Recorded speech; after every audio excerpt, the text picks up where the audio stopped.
I never dreamt we might be like this. It all started so innocently, so mundanely. I met him on the subway in the middle of a particularly chilly December. We had a short chat, over weather or dogs or something else completely trivial, and ended up making a date for a cafe the next day. He suggested it. I thought it couldn't hurt. If my recollection of our meeting was fuzzy at best, the rest of our relationship was a smear. None of it was, well, strike that. It used to be relevant. I used to cherish those moments so dearly. Frantically typing out the events to remember every insignificant detail of those days spent with him became my nightcap. He was so perfect, so over my head. Ah, I used to be so foolish.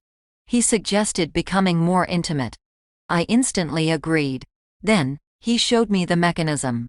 I was more hesitant about that. It was a grand device, made of pale stone and gleaming metal. It looked large enough to hold two people, but only just. As we approached, I could see tiny figures and pillars carved into the construct. My love climbed into it. He beckoned me with a finger. I politely declined. He asked me to get in. Still I refused. He told me I could not be with him if I didn't comply. I didn't. Our exchange went on for a long while. He never threatened me. I knew he wouldn't. He was too good for that. Until after endless reassurance and promise, I agreed. Hoisting myself into the container, I asked if this would hurt. The man I loved simply laughed and flicked a switch that had been next to his hand. A storm of rock and metal enveloped us. As the first slab made contact with me, the purpose of the thing became clear. Yes, it was technically a death trap. My physical body would not survive. But it wasn't malicious. Rather, the destruction of my flesh allowed for my spirit to ascend through the gateway provided by the machine into the upper plane.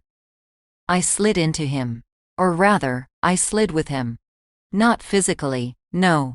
I meshed with his being, his essence, all that he is, was, and will be.